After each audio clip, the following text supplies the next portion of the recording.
Hello, everybody. Welcome to this week's episode of Stackability AI. I'm your host, Austin Cornelio, joined here with my co-host, Mike Taylor. How's it going today, Mike? Oh, man.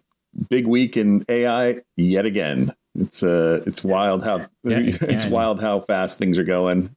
Breakneck speeds. Yeah, for sure. Last episode, we dove into the specifics around what's happening over at OpenAI. Just for a quick summary, there was some turbulence. Sam Altman, he was fired. There was some sort of unknown conflict on the board. It looks like there was some sort of trust issue. So we're not going to go into that whole thing. We can just kind of touch on it. There is like a small update, I guess, that's somewhat interesting, but definitely bigger things to talk about. And it was kind of funny because I think we made a prediction at the end of the episode, if you're listening to the last one, and essentially we're trying to guess what would happen here at the end. And what happened was Sam left. He went to Microsoft for like a hot second, and 700 of the OpenAI employees essentially said they were going to quit if Sam didn't come back. And I made a prediction saying that OpenAI was going to, basically drown and implode if the employees ended up following Sam. So obviously that didn't happen. And now, this is basically it. Haven't heard a peep since, which is kind of interesting. To me, there's been some erosion of trust, which is kind of like the topic. I think that's worth zoning in on. This is arguably the most important tech company right now on the planet, with as much attention as you could possibly even want. And to me, I would hope that we have more responsible adults in the room here. I've had my own startup before. This sort of drama happens, but it's a little bit different when you have the likes of Sam Altman and you have reputable board members and you have Microsoft. You have all these high level players at the table. This sort of thing should be completely avoided. And if you're talking about your whole mission statement being safe AGI, which it is now, they've gone from being an AI company to a safe AGI company. I think that you need to act accordingly. So, keep your eyes on it. It's something to be aware of. Well, there's some interesting things that we talked about in the last podcast about how it was a strange structure and how Microsoft didn't even have a seat at the board. But now, after this little upheaval, they do now have a seat at the board. It's a non-voting seat. I guess it's considered an observational seat. And the board itself seems to be in a strange place because it looks like there's some, older statesmen and different types of, it's kind of looking more like a regular board of directors rather than the high tech version that was there at their anniversary. I mean, it's really wild to think that they've been around. It's been a year since this broke for the company, and it's like just at the end of the 1 year anniversary, it's like a little bit of chaos, and now we've got a new board, and Sam's back in charge, and we don't know what's happening with their chief science officer, who was part of the revolt but also regretted it. So it's I think you're right, Austin. The key on the trust issue. It's one of those things where with any relationship, whether it's business or personal, once there's a trust that's missing, that'll be interesting to see how that unfolds, because from a technology perspective, it's still clearly the leader in AI right now, and the end users. I mean, for me, it was it stunk because it had gotten so much press that everybody who didn't even know what AI was started going on to ChatGPT, and I was getting a lot of timing out errors and things that were not what was happening the week before. So I've made the analogy that it's like this could be like a new Coke moment for OpenAI, where they have some bad controversy, but at the end they're coming out on top. Yeah, I mean, for sure. It's very strange. But back to the board comment, I think so there was a kind of a board shakeup for sure, and some people left, some new people joined. So I think an interesting addition to the board was this gentleman, Lawrence Summers. He is an American economist. He's an older gentleman. He's done a bunch in tech. He used to work for Harvard. He had a spot at Harvard. As a chief economist, sorry, of the World Bank. Yeah, from 91 to 93. So he's an interesting person because he has the political connections, seemingly. And to put this sort of person on the board after all that has happened and the lack of regulation and just like the failure to be quick enough to regulate. So now you're going to put someone like this on the board. I don't know. It's, I guess it's not surprising at all, but you have to question, all of this stuff really. But, that's the latest on the OpenAI front. Segueing into something else here. So there was a story that hit the news back in October, and essentially there was a small town in New Jersey where some high school kids deep faked some other female students at the school with some deep fake pornography. And it was like this whole thing. It made the news. And I think it highlights a very important thing here.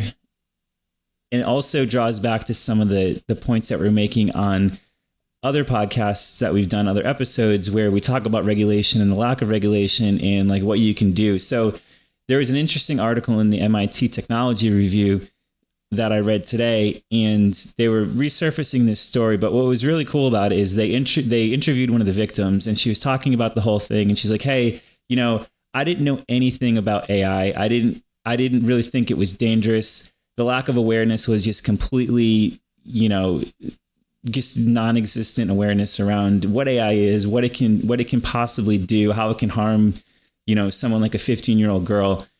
So the Technology Review was interviewing this person, and she outlined her whole experience. It was horrible, but one of the cool things I thought about, reading this, and what she did is she made this website called AI Help. Has 3 E's. We can link it in the description here for those of you who want to see it.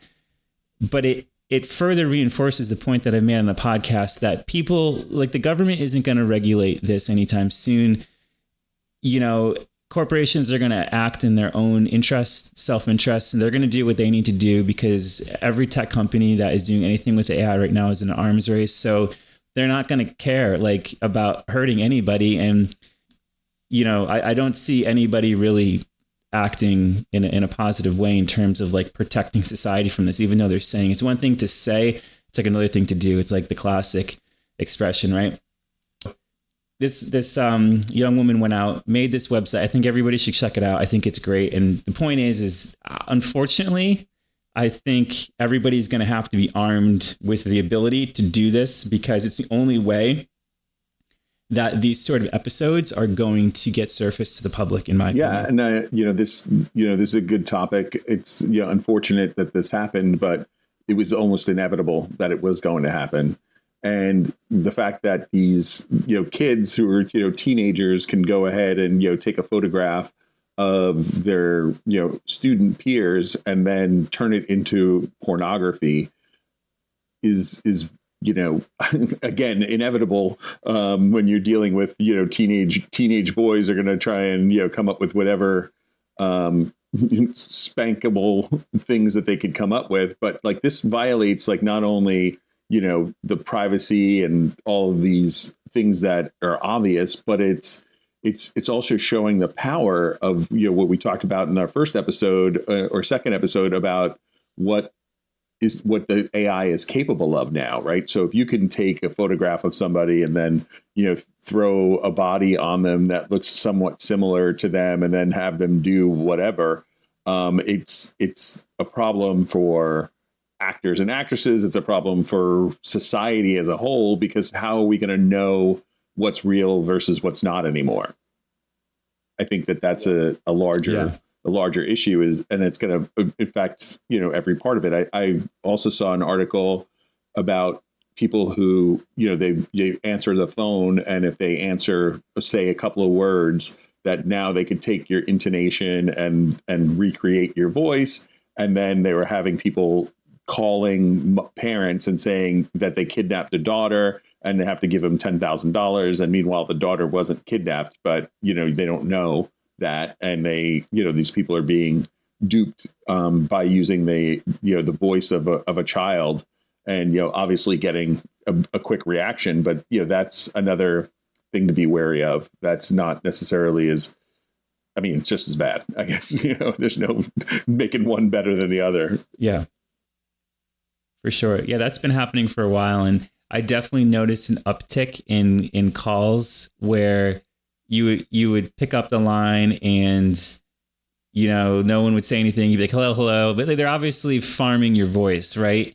So one thing that I do, and it's a simple thing that everybody can do, just block it, right? And I was getting a lot of these, and I started blocking them, reporting them as spam, as robocalls, whatever, and they have decreased. So it's like a simple thing that everybody can do, because they're definitely trying.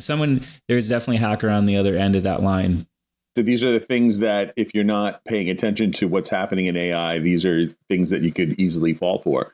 I mean, I know if, my parents answer every phone call, and they're going to answer things, and they would be very susceptible if somebody said that they kidnapped, their granddaughter and, wanted to, $10,000, and it's like, how do you protect yourself from that? And how do you protect the people who are a little more vulnerable than we are, where we kind of have a leery eye when phone calls we don't recognize, or phone numbers that we don't recognize are coming up. We're not just answering it. And if we do answer it and we don't hear anything, we hang up right away and then block the number. But people who aren't as savvy to this stuff, like this girl who, was in the article, she knew nothing about AI. And I think most of the planet is still that way. Yeah, unfortunately. And the phone call example, the voice harvesting example, is also like bad in another way, because everybody, like, before this phenomenon, there was tons of spamming going on. You get to a point where you're just not answering the phone at all. Like, you don't pick up any of these calls, and it's screwed me a few times, because like my kids' school will call me. This has happened 3 times where they've called me and I don't recognize the number, and I just ignore it. And then I get a voicemail being like, hey, I need you to come get your son, or something. Like, imagine if something really bad happens. So, it's like a cancerous disease. Yeah, well, yeah, it's like, definitely put the school phone numbers in your phone, kids. But I think that this is the tip of the iceberg, the way that people are going to be able to fake things. And, if somebody calls or, records the call, who knows what they can do. I mean, we played around with that translator apps, the AI translators, and it's basically real-time translation, where it keeps even the intonations of your voice, but it sounds, perfectly fine in another language. And so if they're able to do that real-time translations, who knows what they're going to be capable of, a year from now. Yeah, exactly. It's very fast paced. So listeners might be asking, like, so what does this have to do with business? Like, yeah, a lot of you have probably heard this if you say it on the news here in terms of AI news, etc. Like, this isn't new by any means, but I guess there's an underlying thread here. It applies just to awareness. So I would like to ask you now, Mike, so we can pivot the conversation into something more positive and beneficial for people that are still trying, to implement AI in their business. Have you come across any new strategies, tools, etc., that you might want to talk about that you've used in some of your own projects lately? Yeah, so there are a lot of AI. I guess they called AI, but it's not really AI. They're just basically workflow tools. So there's, the things that we've used with the podcast, where it'll automatically transcribe everything that's said, allow you to edit that on the fly. And this is works for video and for audio alone. And I always noticed that when I was watching video clips and they were cut up, and you could see like there wasn't much of a thing, but there were these little cuts, and I never really understood how that was being done. But when you use some of these AI tools now, it'll go through, pull out all the and then match up the video directly with the audio. So it's doing these things that usually take hours and hours of time to edit. So that's one of the tools I thought was really cool. And, we try to use it here, but it's not quite ready for prime time as far as what our, level of wanting to, implement a tool like that. But I think that's something that more and more will be implemented going forward. And then I've also come across some workflow tools from a sales process perspective. So there's a company called WooSender, and they basically handle all of the initial conversations with the person. So for instance, you have an Instagram account, you set up an ad for your product. If you want more information, click here, fill out this, you fill out your phone number and your email address, and then you hit submit, and 30 seconds or less, I got a text message from somebody who's like, his name is Larry, and Larry is going to wants to set up a demo for me. And then so I click on the link, and it creates his available times. I pick a time that works for me. I get an email confirmation immediately that the person's the meeting is set up, and then I get a reminder.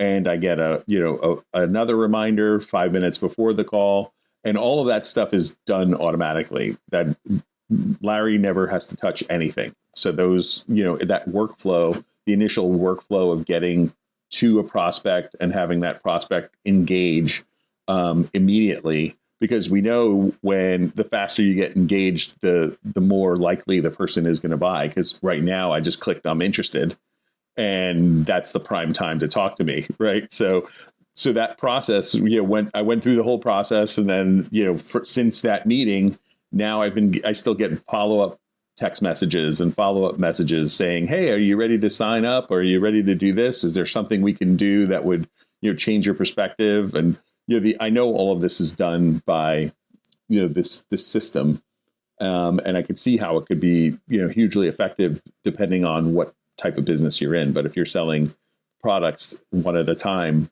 it could be a very useful tool. Yeah, for sure. That's a good use case. I definitely echo this sentiment around coming up with an efficient workflow just to do this podcast, right? We've tried a couple different, experiments here in terms of orchestrating this thing. And that is directly applied to really any kind of content creator. I mean, if we had a business that we were supporting with this as well, with this content, it would be really even probably more important. So thanks for mentioning those tools. I think those are good ones. What about you? Do you come across any? Yeah, so I've been doing a lot of, there's two really. So I've been doing a lot of video editing recently, and this has been part of Adobe Premiere for a while, but it made me think about it when you mentioned the audio syncing to video, or just audio syncing in general. It's really cool. So say you're recording, yourself, you're making a vlog, you're recording anything, and say you're recording it via a iPad or a phone, which are really awesome these days. The cameras are amazing. And I just shot a whole short film with two Apple products, one iPhone 14 Pro, and then the other was an iPad 11 Pro, both with similar cameras. So with proper lighting and an external boom mic and a really good Zoom recorder, the sky is honestly the limits. But what was really good is I came up with a really easy way to nail the sound. And essentially you have the scratch track, coming from the audio of the devices, but then you're running lapel mics and a boom mic to mic your actors and actresses. And then when you are doing your edit in Adobe Premiere, there's a couple different ways that the program can sync the audio. So what's cool about it is it uses the reference track from the embedded video. So when you shoot, you're going to have audio and video, and then you have your external video as well. And you sync it all together because it looks at the waveform that is part of the video, because that has embedded audio. And then it says, okay, it looks through all of the other audio that you have part of the your bin, and then it makes a sequence with that external video perfectly sunk to external audio perfectly in sync, with the video. And it's amazing because I remember back in the day, you'd have to have like a loud noise to spike the waveform, and then you'd have to use that as a reference. But it's super cool, and it's like those sort of things. It's just like another example of how AI is so beneficial to the creator community. And like now you don't have to worry about pulling your hair out syncing something. You can just sync it. You have good audio because you had a good input, right? And your audio is already clean. So you just go for it, and then you can just continue on your way being creative. So that's awesome. That was a cool thing. Another one makes me think about your whole idea around or thoughts around doing this podcast and self-promotion. I'm always coming back to the creator thing. So we have this mutual friend, Ryan, who just made this tool, Maple. It's an AI sales coach. So I'll give him a little plug here. I think that's a pretty cool tool, and that goes hand in hand with really everything you just said about trying to promote. So you're making content, but now like you're almost this solo business in a lot of ways, which you are, not almost, for sure. Like it's going to be a new thing where all of these tools has really lowered the bar to entry, but you're not a very good salesperson. So now you can use tools like the likes of maple.coach, and it can help you become a better salesperson. So you just layer a few of these tools onto each other and you're good to go. Is it easy? No, 100% not, because you actually have to be like a good, strategic, smart person with like a good idea and a good product. But like all these things where you'd have to like hire other people to do is now becoming much less. Yeah. I mean, he was telling me that, he, built this on his own, where, the previous company that he had started and sold, he had, teams of people to do what he was able to do. Right. In a month, he was able to build it. And, it's a great framework in terms of using a coaching tool like maple.coach. It's really interesting because I've been in sales for a really long time. So I was able to go through it and kind of understand the way that it was asking the right questions to understand what my product would be. Right. And so it gets to kind of customize the responses and your training to the product that you're trying to sell. And so if it's not a very complex sale, if it's not one of these 6-month relationship sales, it could be hugely beneficial to somebody starting out who doesn't know anything about sales, because it'll give you a process to follow. It's I believe it's 16 or 17 steps that it'll take you through the entire sales process. And if you've never done sales, it's something that would be amazing for you to do. So it's a cool, definitely a good plug for Ryan, and I think that it's you should check it out. Yeah, for sure. Good work, Ryan. I know that I plan on spending some time with it for sure. I was part of the beta testing team on it, and I think it's highly topical for the revolution that we're well, I mean, here. Think about it, Austin. So, like you said, you could create any product you want with very little effort. I mean, there's a product out I saw that where you could draw something and it'll write the underlying programming for whatever you're trying to draw. So you can literally use your draw out and create a product. Great. You can go through and do some testing. Maybe give it to your friend who knows about code, who can then throw it through, an LLM or one of these other, code specific types of tools. And then you have a product. And then now what?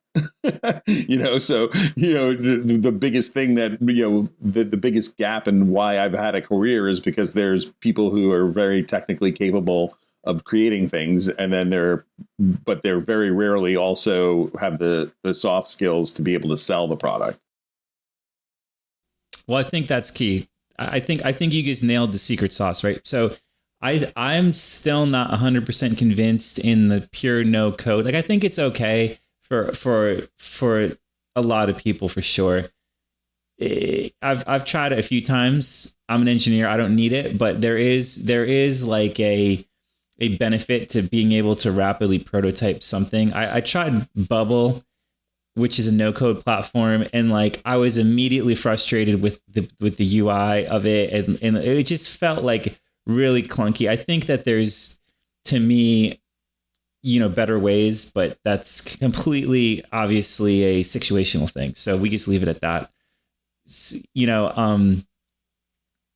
But yeah, I think that there's intermediate steps, if you will, or there's a combination of different tools that will get you there. I guess the point I'm trying to make is it's never going to be easy. If anything, I think it's going to become harder in some ways, because now it's going to be similar to what it was like to create music very easily by yourself in your bedroom, which was completely proliferated, like a few years ago with technology and the just ease of recording and making music. Cool. Now everyone's making music. Everyone's putting stuff on Spotify. Like the whole thing is super easy, but now it's become exponentially harder to get good music into people's ears unless you have a hardcore, persistent mechanism that is promoting this stuff. So yes, the bar of entry is lowered from a technical standpoint, but then it's increased probably tenfold on the other end because everyone can do it. And the same exact thing is going to happen, with product and building software and all this stuff, because you're going to see the same thing happen. So I think the biggest takeaway to this whole thing, what we're talking about right here, is become really good at internet marketing. That is going to be the key, assuming you have a good product that has a lot of value. Yeah. And to your point about everybody being a musician, there's actually a website, it was like Never Been Heard or something like that, where they actually have a playlist of songs that have never been listened to on Spotify. Yeah. They've never been heard. Yeah. So what's that tell you? It's amazing. So, I mean, I love it. I love the idea of it. And I went and I listened to it, and, there's a reason why they haven't been heard for the most part, but I'm sure there's a couple of gems in there. But to your point, there is a tremendous amount.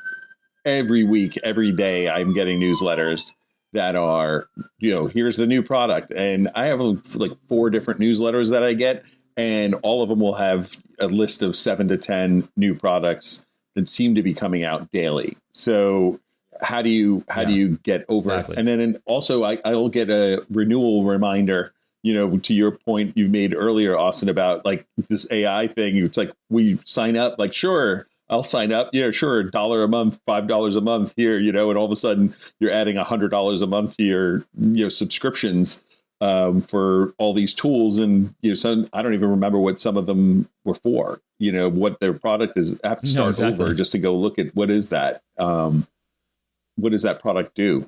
So it's really, you got to pay the OpenAI bills. I saw this meme the other day on LinkedIn. Not sure if you've seen it, but it was a meme, and this woman was saying like, "Hey, I built this AI company," and then the dude on the other end of the meme is like, "Okay, fine, tell me about it." And it's like, "Oh," he's like, "Let me guess, OpenAI," and she's like, "Yeah, we have X amount of users," and then the guy's like, "Okay, so let me guess, your cost to run it is like 7 million and you're taking in like 600,000 or something like this, just because it's so expensive to use the OpenAI API at that scale." So, another thing to be mindful of, if you're going to build any app that harnesses the power of OpenAI's APIs, for example, you should do some calculations on what that's going to look like if and when you get to even a moderate scale, because what you'll see is their business model is very much tuned and in line with tokens and the amount of input and output that's happening. It can become expensive quickly. So it'll be interesting to see how a lot of these products play out. I would anticipate that they're not going to be around for that long unless they have pretty smart strategies in terms of, how they cache the data. I don't even know. Like, I'm sure that, I've read things around if you have output from the GPT, if you put it in your own database and then optimize the queries, if there's likewise queries coming in, so you don't have to make another query to the API, hence saving you money, sort of thing. So these are like the strategies you have to think about, right? Which is beyond, it's engineering focus for sure, but there's also like real strategic plays here that need to be thought of. Yeah, I mean, you could really get yourself in a bind if you create a product that gets some traction and you haven't calculated or priced it properly to make up for the volume that you're going to be using one of these LLMs for. And it does seem like there's just a bunch of wrappers outside that people are just putting a different face on OpenAI or ChatGPT and calling it a new product, but it's basically the same thing. And I think that, we're going to get to a place where people are going to have their own custom versions of these things, and you'll have your own, assistant that will be able to do things specifically for you that you're interested in, maybe use your data, your personal information. I think about it from a writing perspective. If I took, all the scripts that I've written and all the essays I've written, and then have whether or not this could, pump out a script in a couple of minutes based on some prompts or, maybe an outline, and it'll give me, the 90-page script. And now I could go through and, edit the dialogue and fix the dialogue and probably be surprised by some of the dialogue. That would be pretty cool to be able to crank out a script in a week instead of having it take, 3 months to a year. For sure. But then at least then it would have proprietary, would have my voice, my writing style, my, thing. But I wouldn't want that to be public. I wouldn't want to, upload it to ChatGPT now without having, some kind of control over it. Yeah. So custom GPTs are cool, but then you have that problem. Like, it's going into an OpenAI model, which is closed AI for sure. Yeah. Right. There's nothing open about it. But however, there's an alternative to that. And the alternative is an open source model. It's way more technical because you as an individual will have to be able to train the model, but you can get an open source model from like Hugging Chat or any of these places who are providing open source models, and you train that and then you have full control over it. But the problem there for a lot of people is they're not technical, and to train that model and implement that whole thing is going to come at a cost. So that's your option, Yeah. And I think with some of these things, just being able to transcribe your voice into text so easily that you could probably just speak it out instead of writing it, you just walk through a dialogue of a scene and then it'll translate it for you and then put it in format. But it's there's a lot of these tools, and I wonder which ones will, be around in 6 months and which ones will just get gobbled up or just fall away as the fervor, the fever pitch wears off, Yeah. Well, we'll be talking about it here.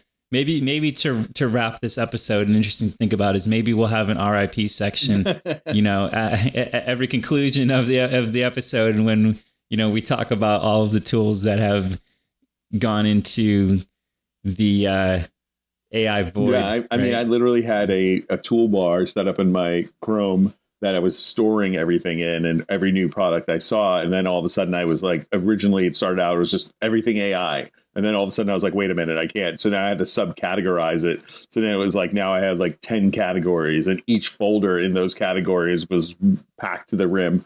And I would just click on one of them randomly, and the website's gone. It's just, they're just not even, there. It's gone as quickly as they arrived. So it's really fast and furious. It's exciting. Some of the things, we talked about earlier are a little scary in terms of, people being careful and having a place to possibly regulate this or have some information so that people can protect themselves and their families from being, taken advantage of, in the situations like that happened at that high school. And, it's happening everywhere. Very few of these stories are bubbling to the surface yet, but they're out there, and people are taking advantage of these opportunities to exploit people, which is Yep. That's why podcasts and conversations like this are so important. It's because the more people that are talking about this, the more individual tribes and people are going to be aware of it. So to my fellow content creators, keep on making the content, keep on having these conversations, hold people accountable. If something goes wrong in your life because of any of these technologies and you're able to talk about it, do it.